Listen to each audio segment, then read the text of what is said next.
नमस्कार छात्रों, आप सभी का स्वागत करता हूं डिजायर पॉइंट के अपने प्लेटफॉर्म पर। मैं हूं अमित तिवारी और आज से स्टार्ट करने वाले हैं क्लास 9th का गणित स्टार्ट करने वाले हैं। और क्लास 9 के गणित में सबसे पहला टॉपिक है संख्या पद्धति, यानी नंबर सिस्टम है। तो नंबर सिस्टम के बारे में अगर हम लोग पढ़ेंगे तो इसके बारे में पढ़ने से पहले आपको 2 मिनट के लिए ले चलता हूं 1000 यानी अरबों साल पीछे। किस दिशा में चलता हूं लेकर? जब रहे होंगे मनुष्य, क्या रहे होंगे? आदि मानव रहे होंगे, क्योंकि मनुष्य कहा जाता है कि होमो सैपियंस की प्रजाति है और ये प्रजाति बंदरों से जो है, बंदर वगैरह जो है, इनसे मिलता जुलता प्रजाति है। तो इसका मतलब यही निकाला जा सकता है कि जो पहले आदि मानव रहते रहे होंगे वो कहाँ रहते रहे होंगे? तो वो रहते रहे होंगे जंगल में। और जंगल में जंगल में क्या रहता है आप लोग जानते हैं, वृक्ष रहते हैं, पेड़ रहते हैं, और क्या रहता है, बहुत सारी ऐसे पर्वत पठार रहते हैं, बहुत सारी चीजें रहती हैं। लेकिन उसमें सबसे बड़ी चीजें हमें ये सीखना है कि जब मनुष्य रहते थे पेड़ों पर, तो उनके बीचों में अगर उनकी संख्याएं अगर मनुष्य की उत्पत्ति अगर धीरे धीरे हुई होगी तो उनकी आदिमानव की भी संख्याएं धीरे धीरे बड़ी होंगी, बढ़ा होगा। और जब उनकी संख्याएं बड़ी होगी तो उन लोगों में धीरे धीरे चल के ये होगा कि हम 2-4 पेड़ों पर हम रहेंगे, 2-4 पेड़ों पर वो रहेंगे, या फिर फलों को लेकर बंटवारा स्टार्ट हुआ होगा। तो इसका मतलब ये है कि संख्या की उत्पत्ति वहीं से शुरुआत हुई होगी जब मनुष्य ने बंटवारा का स्टार्ट किया। यानी सोचा होगा कि हमें जैसे फल फूल मिलते होंगे पेड़ों से, तो क्या होता होगा कि शुरुआत में तो जब कोई संख्या नहीं रही होगी तो क्या होता होगा कि लोग यही सोचते होंगे कि जो जितना खा पाए या जितना रख पाए उतना पर्याप्त है, क्योंकि सामान ज्यादा रहे होंगे और इसका जो है यानी सामान ज्यादा रहे होंगे और लेने वाले उसको कम रहे होंगे।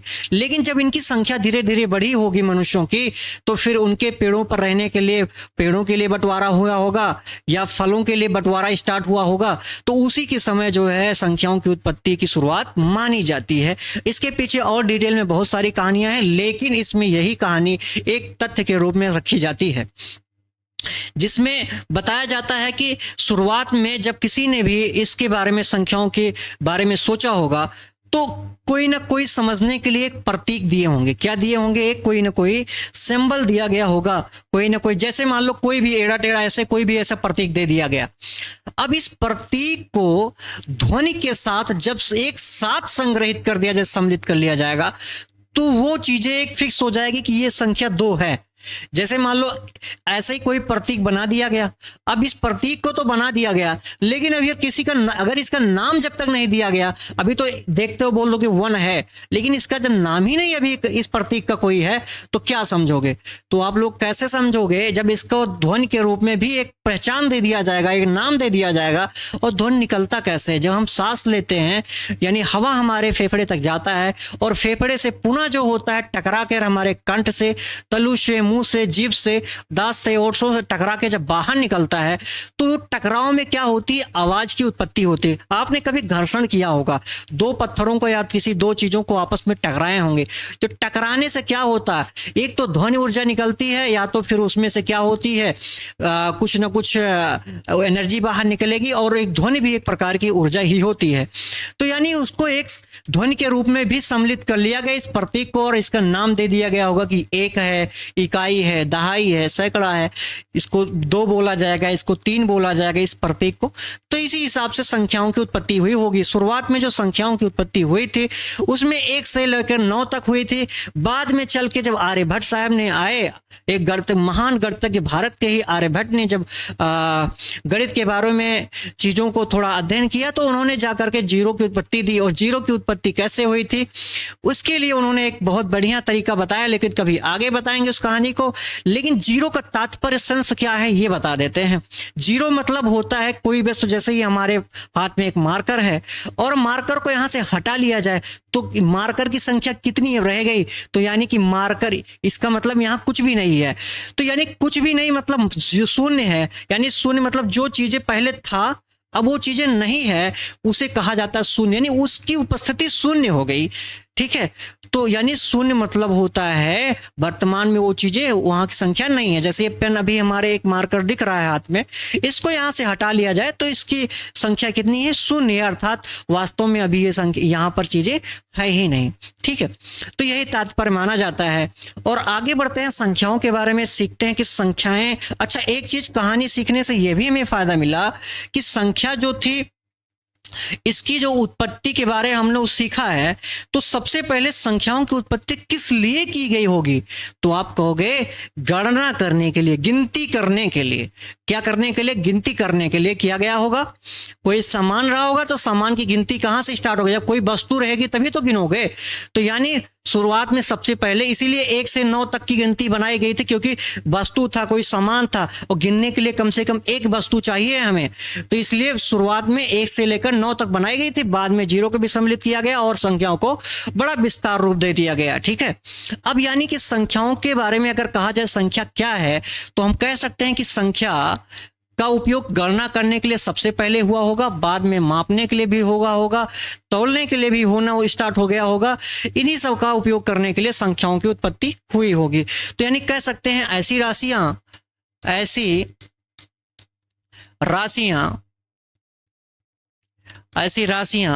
जिसका उपयोग गणना करने,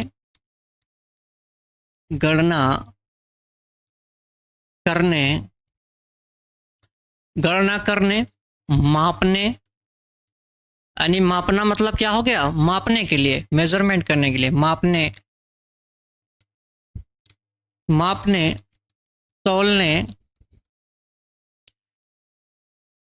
तौलने इत्यादि के लिए की गई थी। यानी इत्यादि के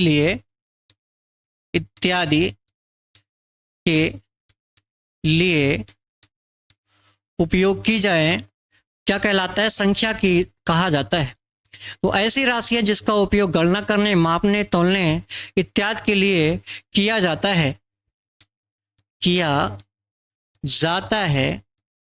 संख्या कहलाता है। क्या कहलाता है भाई, संख्या कहलाता है। ठीक है, संख्या कहलाता है। ठीक है, जैसे कि मनुष्य की प्रवृत्ति होती है बंटवारे की, तो अब संख्याओं के बारे में समझिए कि संख्या क्या होती है और संख्या कहानी कैसे आगे बढ़ी होगी और कैसे उत्पत्ति हुई होगी।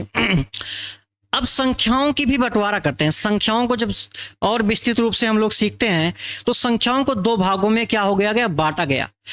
कौन कौन सी वो 2 संख्याएं, 2 भाग थे जिन्हें 2 भागों में संख्याओं को बांटा गया। तो 2 भाग हम बता देते हैं कौन कौन सा, एक वास्तविक है और दूसरा कौन सा है, काल्पनिक है। पहला तो वास्तविक है और दूसरा क्या है, काल्पनिक है। इन्हीं संख्याओं का बंटवारा 2 भागों में हुआ। कौन कौन सा हुआ, पहला तो हो गया वास्तविक संख्या और दूसरी संख्या हो गई काल्पनिक। पहला हो गया वास्तविक, यानी 2 भागों में बांटा जा सकता है। एक तो जो वास्तव में होगी वो वास्तविक हो जाएगा, और जो कल्पनाशील होगी यानी केवल हमारे दिमाग की खुरापात होगी वो क्या होगी, कल्पनाशील होगी। वास्तव में यथार्थ से कोई लेना देना नहीं है, तो वो क्या होगी, काल्पनिक संख्या होगी। यानी क्या हो जाएगा, काल्पनिक संख्या।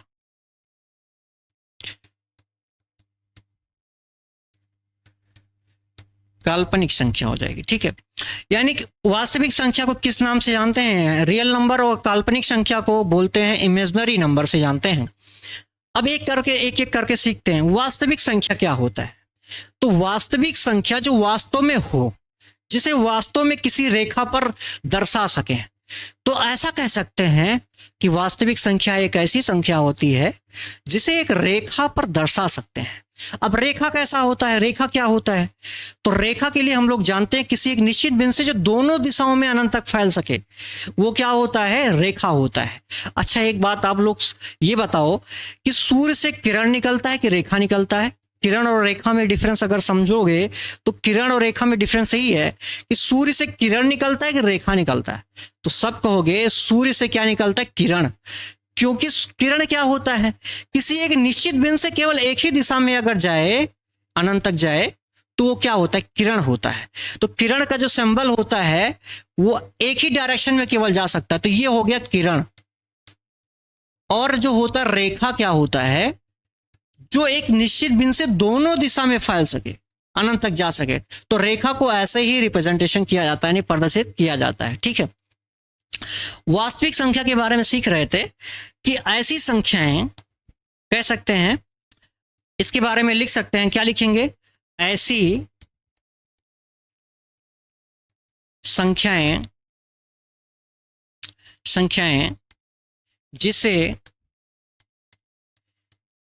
जिसे एक रेखा पर दर्शाया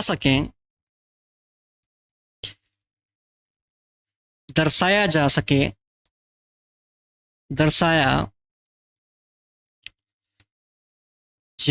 सके वास्तविक संख्या होता है। क्या होता है, वास्तविक संख्या। जैसे रेखा बना लो, रेखा के लिए मैंने कहा कि जो एक निश्चित बिंदु से दोनों दिशाओं में अनंत तक फैल सके, अनंत तक जा सके। तो यानी कि हमने क्या बना लिया, एक रेखा का जो सबसे मध्य बिंदु होता है वो क्या होता है, शून्य ही होता है। क्या होता है, जीरो होता है। जीरो मतलब कुछ भी नहीं, यानी शून्य होता है, यानी वास्तव में वो चीजें अभी है नहीं जो चीजें पहले थी। चलो देखो, अब जीरो से जब आगे बढ़ेंगे, यानी राइट साइड में बढ़ेंगे, जीरो से क्या बढ़ेंगे, आगे राइट साइड में बढ़ेंगे, तो संख्याएं बढ़ती जाती हैं। जैसे जीरो के बाद क्या आएगा, एक आएगा, फिर कुछ अंतराल के बाद 2 आएगा, फिर 3 आएगा, डॉट डॉट डॉट आगे बढ़ते जाएं तो लास्ट ऐसे बढ़ते जाएं तो क्या आ जाएगा, धनात्मक अनंत तक आ जाएगा, यानी धनात्मक अनंत तक संख्याएं बढ़ती चली जाएंगी। ऐसे जीरो के पीछे अगर बढ़ा जाए राइट साइड, लेफ्ट साइड में, तो लेफ्ट साइड में बढ़ेंगे तो -1, -2 कुछ अंतराल के बाद आएगा, कुछ अंतराल के बाद -3, डॉट डॉट ऐसे बढ़ते जाए तो ऋणात्मक अनंत संख्या तक ये संख्या बढ़ती चली जाएगी। ठीक है, तो इस पे बहुत सारी संख्याएं हैं। जो भी संख्या अगर एक रेखा पर दर्शा सको, जैसे हमने जीरो को दर्शाया कि यहां पर इस रेखा पर जीरो यहां होगा, एक को मैंने दर्शाया कि इस रेखा पर एक का स्थान ये होगा, 2 को मैंने दर्शाया कि इस रेखा पर स्थान ये होगा। जैसे और बहुत सारी संख्याएं हैं, मतलब बहुत सारी संख्याएं जिसे रेखा दर्शा सकते हैं वास्तविक हैं। अब इसमें सारी संख्याओं को तो दर्शा के दिखाएंगे नहीं, कुछ कुछ लेकर के देख लेते हैं। जैसे 0 और 1 के बीच में जो है 0.1 भी रहेगा, दशमलव वाली भी संख्याएं रहेंगी। 0 और 0.5 के बीच में 0.25 भी रहेगा, 0.1 भी रहेगा, 0.2 भी रहेगा। ये सारी संख्याएं जो हैं जिसे जिसे रेखा पर दर्शा सकते हो वो समस्त संख्या क्या होती है, वास्तविक होती है। ठीक है, तो वास्तविक आप लोगों को समझ में आ गया कि वास्तविक संख्या क्या होती है। ठीक है, अब काल्पनिक संख्या क्या होती है, तो काल्पनिक संख्या ऐसी संख्या होती है जिसे रेखा पर नहीं दर्शा सकते, क्योंकि ये हमारे दिमाग की क्या होती है, एक उपज होती है, काल्पनिक होती, कल्पनाशील होती, वास्तव में उसके यथार्थ से कोई लेना देना नहीं होता, वो वास्तविक नहीं होती है। ठीक है, तो काल्पनिक संख्याओं के बारे में डिटेल से तो आगे क्लासेस में पढ़ना है, क्लास 11 से, लेकिन थोड़ा सा इसका इंट्रो बता दें। ऐसी संख्याएं जो होती हैं जो एक रेखा पर नहीं दर्शाया जा सके, काल्पनिक संख्या यानी इमेजिनरी नंबर कहा जाता है। इमेजिनरी नंबर जो होते हैं उसे किससे प्रदर्शित किया जाता है, तो उसे जड़ से प्रदर्शित किया जाता है। इसी में जो है समृद्ध संख्याएं भी आती है, जड़ से प्रदर्शित किया जाता है, आयोटा आता है इसी में। वो सारी डिटेल में अगली कक्षाओं में पढ़ाया जाएगा। आगे के क्लासेस जब क्लास 11 से पहुंचोगे वहां चीजें डिटेल में बताई जाएगी। रियल नंबर को किससे प्रदर्शित किया जाता है, यानी इसका प्रतीक क्या होता है, तो कैपिटल R होता है। ठीक है, कैपिटल R से रियल नंबर यानी वास्तविक संख्या को प्रदर्शित किया जाता है। अच्छा, एक डिफरेंस देख लें कि वास्तविक और काल्पनिक क्या होता है। अगर इसका डिफरेंस समझ जाएंगे तो हमें चीजें क्लियर हो जाएगी कि वास्तविक काल्पनिक में कैसे अंतर तो समझ जाएं, क्या होता है वास्तविक, क्या होता है काल्पनिक। तो देखो, मैं इसके लिए आपको एक एग्जांपल देता हूं। एग्जांपल सेम ही चीज का मैं 2 एग्जांपल देता हूं। जैसे आपसे कहा जाए x² = 4 और दूसरा एग्जांपल आपसे कहा जाए x² = क्या, -4। 2 चीजें आप लोग को एग्जांपल दी गई।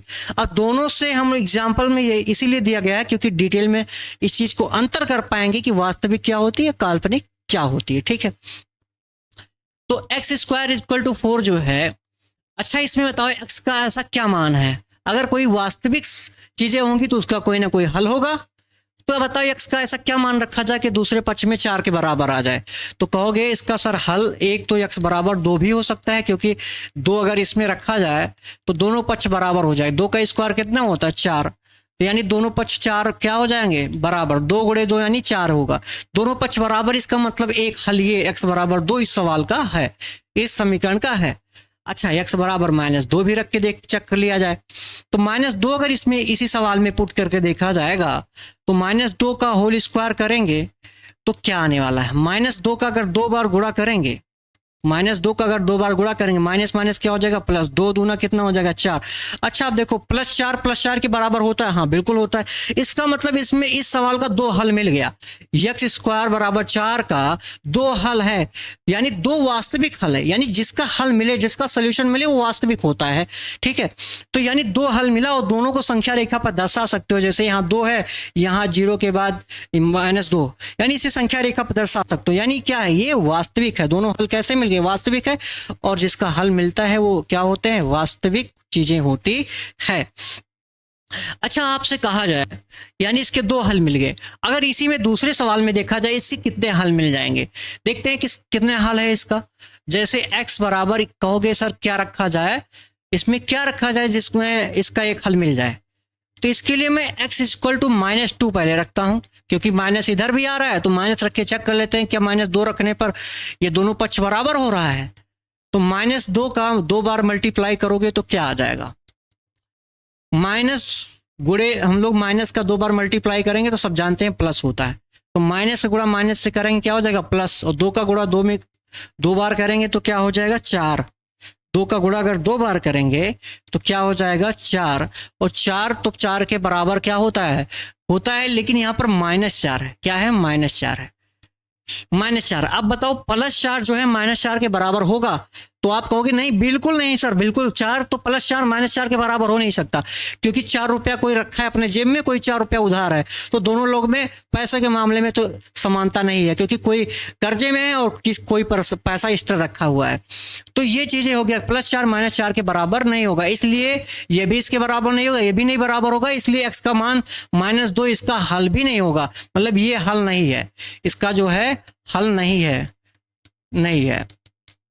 अब कहोगे सर 2 रख के चेक कर लो, 2 भी रख के चेक कर देते हैं, 2 का स्क्वायर करोगे प्लस 2 का स्क्वायर करोगे तो क्या आ जाएगा, -4 के बराबर होगा, 2 का 2 बार मल्टीप्लाई करो क्या हो जाएगा +4, और +4 -4 के बराबर होगा नहीं, इसलिए ये भी इसका हल नहीं है। तो जिसका इस सवाल का कोई हल ही नहीं है, क्यों नहीं है, क्योंकि ये वास्तविक संख्या है ही नहीं है। जब वास्तविक संख्या होती तो इसका हल होता, इसलिए इसका कोई हल ही नहीं है। इसका मतलब क्या है, x बराबर 3 रखोगे तब भी इसका कोई हल नहीं आएगा, 4 रखोगे 5 कोई भी मान रखने पर इसका कोई हल है ही नहीं है। इसका मतलब ये क्या है, एक काल्पनिक संख्या है। क्या है, काल्पनिक संख्या है, तो काल्पनिक नंबरों का कोई हल नहीं होता है, तो यानी क्या है, इसका कोई हल ही नहीं है। और जब जिस चीज का कोई हल नहीं है वो कैसी संख्या होती है, काल्पनिक होती हैं। कैसी संख्या होती है, काल्पनिक होती है। अच्छा देखो ये काल्पनिक, क्या काल्पनिक आया, इसका कोई हल नहीं था, यही तो संख्या काल्पनिक आया था x बराबर -4, इसका कोई हल नहीं आया है। तो x स्क्वायर बराबर क्या लिख सकते हैं, स्क्वायर हटाओगे तो -4 के पावर क्या आ जाएगा, 1/2 पावर आ जाएगा, क्योंकि पावर हटाने के लिए 1/2 का दोनों साइड मल्टीप्लाई करेंगे पावर पे। तो x बराबर, अच्छा 1/2 का मतलब होता है करड़ी, क्या होता है करड़ी, तो यानी करड़ी -4 के बराबर आ गया। अब ये माइनस जो आया है, कभी भी यही समझ लो काल्पनिक संख्या क्या होती है, करड़ी के अंदर अगर निगेटिव है, ऋणात्मक है, तो वो काल्पनिक होगी। तो एक काल्पनिक संख्या है, यह एक क्या है, काल्पनिक संख्या है, काल्पनिक संख्या है। बहुत सारे एग्जाम्पल हो जाएंगे, जैसे √-2 हो गया, √-3 हो गया। ऐसा समझ लो कि जो भी संख्या रूट के अंदर काल्पनिक है, रूट के अंदर नेगेटिव है, ऋणात्मक है, वो संख्या काल्पनिक होती है। अच्छा एक बात और समझ लो, कभी भी रूट के अंदर -2 लिखा गया जैसे, तो ये माइनस कभी भी करड़ी से बाहर नहीं आएगा, कहोगे ये दोनों इक्वल नहीं होता। कभी करड़ी के अंदर अगर ऋणात्मक है तो करड़ी के बाहर कभी ऋणात्मक नहीं आता है। एक बात इसको याद रखना, ये चीजें गलत है, ठीक है, ये चीजें क्या है, गलत है। कभी -√-2 जो है -√2 के बराबर नहीं होता है, ठीक है। ये काल्पनिक संख्याएं होती है जो भी करड़ी के अंदर ऋणात्मक होती हैं, ठीक है। चीजें समझ में आया, जिसका कोई हल ही नहीं होता वो चीजें काल्पनिक में चली जाती हैं, कल्पनाशील होती हैं, क्योंकि उसका यथार्थ में कोई हल नहीं है। तो अर्थात क्या है, कल्पनाशील है, काल्पनिक। अब चीजों को और सीखते हैं कि वास्तविक संख्याओं को, अब वास्तविक काल्पनिक संख्याएं तो सीख गए हैं, अब वास्तविक संख्याओं को कितने भागों में बांटा जा सकता है, इसको भी थोड़ा सा सीख लेते हैं।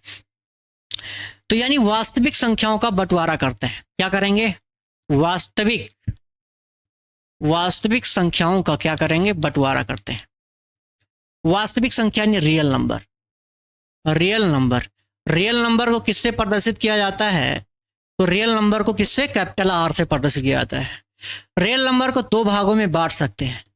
कौन कौन सा दो भाग हमारे पास है, एक परमेय संख्या होता है, एक अपरमेय होता है। एक क्या होता है, परमेय होता है, परमेय यानी रेशनल नंबर होता है, परमेय संख्या, परमेय वास्तविक संख्या और अपरमेय संख्या, अपरमेय संख्या।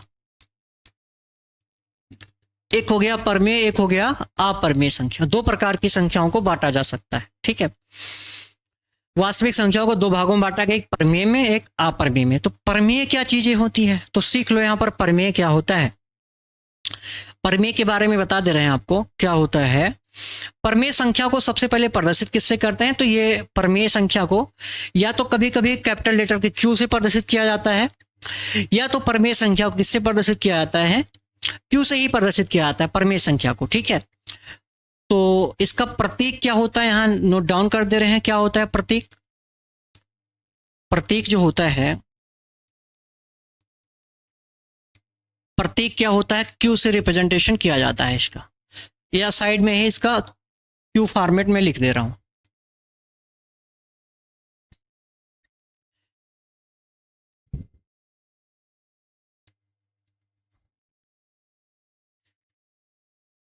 परमेय संख्या, ठीक है। देखो परमेय संख्या क्या होती है, तो ऐसी संख्याएं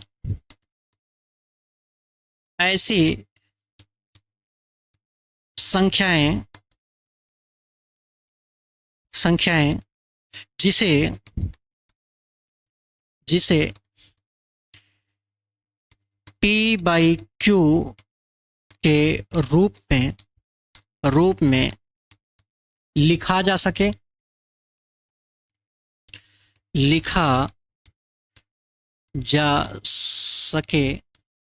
जा सके। और एक चीज और, क्या चीज होना चाहिए, पी बाई क्यू के रूप में लिखा जा सके और क्यू का मान 0 के बराबर नहीं होना चाहिए, जा सके, तथा Q does not equal to, यानी क्यू जो है 0 के बराबर नहीं होना चाहिए। जो क्यू यहां पर बटे के रूप में 0 के बराबर नहीं होना चाहिए, क्यों नहीं होना चाहिए इसका कारण बताएंगे। तथा क्यू जो है 0 के बराबर नहीं होता है, तो ये कैसी संख्या होती, परमेय। तथा Q does not equal to 0 हो तो परमेय संख्या कहलाता है, तो परमेय संख्या कहलाता है,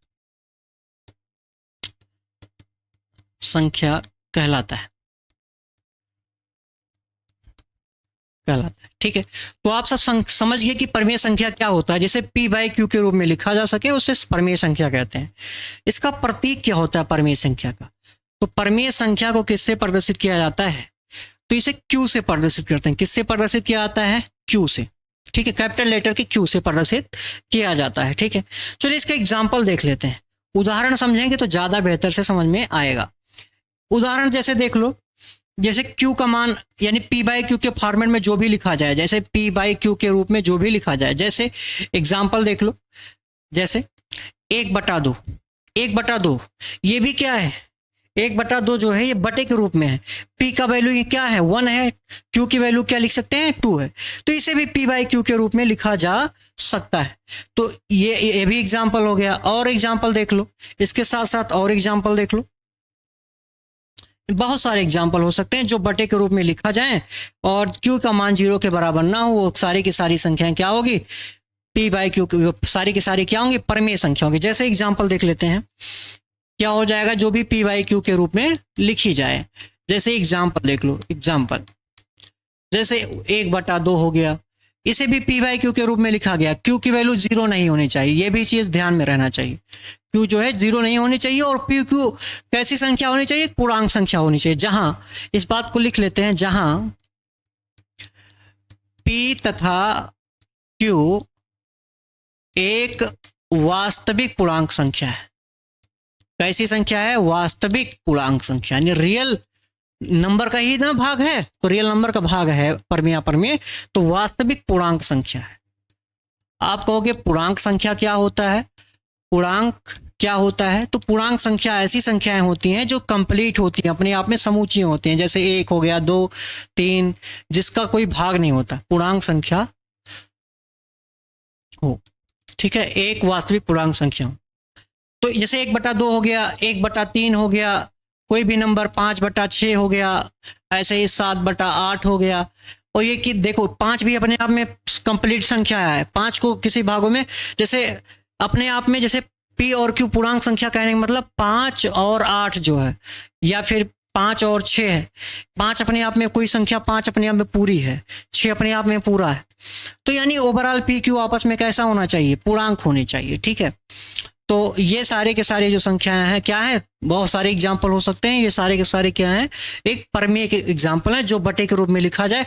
क्यू का मान 0 क्यों नहीं होना चाहिए, समझ लो क्यों नहीं होना चाहिए, क्यों नहीं होना चाहिए। जैसे p/0 है, जब 0 को किसी संख्या में भाग देते हैं, 0 को किसी संख्या से भाग देते हैं, जैसे 0 को किसी संख्या p से भाग दिए, अब बताओ 0 को किसी संख्या में भाग देंगे तो क्या आएगा, तो बहुत कुछ आ सकता है। यानी p की वैल्यू कुछ भी हो सकती, p की वैल्यू 1 भी हो सकती है, 2 भी हो सकती है, 3 भी हो सकती है, यानी इसलिए इसकी वैल्यू क्या होगी, इन्फिनेटिव हो सकती है। क्या हो सकता है, इसका भागफल इन्फिनेटिव आ जाएगा, या p की वैल्यू 1 भी 2 भी जैसा कुछ हो जाए। तो p की वैल्यू बहुत सारे पॉसिबल है, इसलिए ये इन्फिनेटिव के बराबर होता है। तो ऐसा समझ लो कि जैसे कभी भी किसी भी संख्या में, जैसे 1/0 को क्या लिखते हैं, इन्फिनेटिव लिखते हैं, यानी अनंत लिखा जाता है, इसी को बोलते हैं क्या, अनंत है, अनंत है।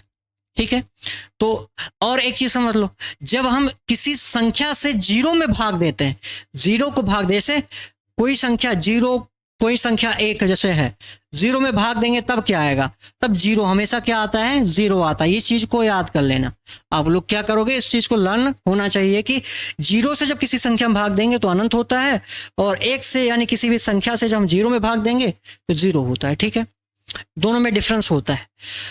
तो ये परमेय संख्या का एग्जाम्पल हो गया। एग्जाम्पल से आप लोग क्लियर हो गया होगा, जिसे बटे के रूप में लिख सकते हैं, वो सारी समझ संख्याएं क्या होती है, परमेय। अपरमेय संख्याओं का एग्जाम्पल देख लेते हैं। अपरमेय संख्याएं, अपरमेय संख्या, अपरमेय संख्या क्या होता है, जस्ट इसी का उल्टा हो जाता है परमेय का, जिसे p/q के रूप में ना लिखा जा सके। ऐसा लिखेंगे क्या, जिसे p/q के रूप में ना लिखा जा सके, ना लिखा जा सके, लिखा जा सके, जा सके, जा सके। तो जिसे p/q के रूप में ना लिखा जा सके, वो सारी की सारी संख्याएं क्या होती हैं, परमेय, अपरमेय होती हैं। ठीक है, क्या होता है, अपरमेय संख्या होता है। जैसे एग्जाम्पल देखो, इसका एग्जाम्पल, जैसे किसे p/q के रूप में नहीं लिख सकते, जैसे देखो 8 7 5 2 3 8 डॉट डॉट डॉट ऐसे है, इसे p/q के रूप में लिख सकते हैं, नहीं, क्योंकि ये कहां तक जाएगी संख्या भी, इसके आगे क्या नंबर आने वाला है भी पता नहीं है। तो ये non repeating, non terminating number है। इसका मतलब क्या है, ये आशांत आवर्ती अनावर्ती संख्या है।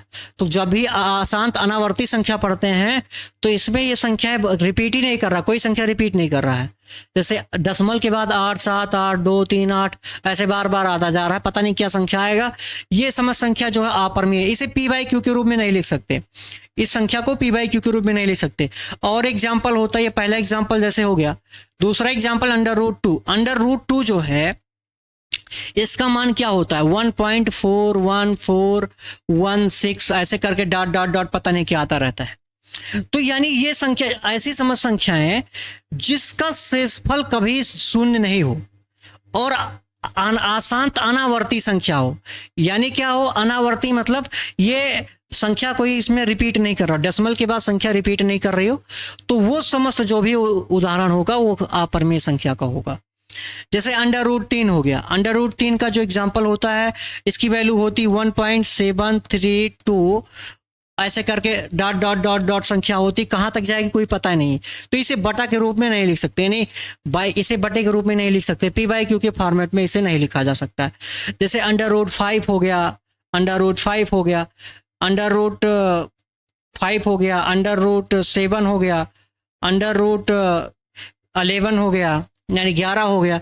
ऐसे बहुत सारी संख्याएं हैं जो आसांत क्या होती हैं, अनावर्ती संख्याएं, जो आसांत अनावर्ती संख्याएं होती हैं। अच्छा, आसांत अनावर्ती संख्याओं के बारे में सुन रहे हो, क्या होता है इसके बारे में अगले वीडियो लेक्चर में बताया जाएगा कि आसांत अनावर्ती संख्याएं क्या होती हैं, डिटेल में सारी बताया जाएगा। अगले वाले क्लास में पूर्णांक क्या होता है, अपूर्णांक क्या होता है, प्राकृतिक संख्या क्या होती है, और इसके बाद जो है एग्जाम्पल परिमेय अपरिमेय से रिलेटेड जो हमारे एक्सरसाइज क्लास 9th में है वो चीज़ें कराया जाएगा। तो आज के लिए इतना क्लास काफ़ी है, और अगर चीज़ें आपको समझ में आई है तो कमेंट में जा करके आप चीज़ें बताइए कि हाँ हमें सब समझ में आ गया है। लाइक करना मत भूलिए, और अपने दोस्तों को, जो भी आपके क्लास 9th के स्टूडेंट हैं, अपने दोस्तों को बात शेयर करिए, बताइए कि क्लास 9 की कक्षाएं रेगुलर जो आप लोग के डिजायर पॉइंट के प्लेटफॉर्म पर चल रहा है।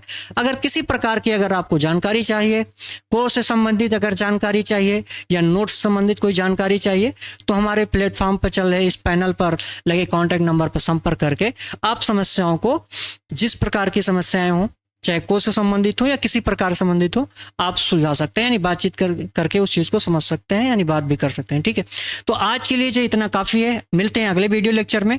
Best of luck.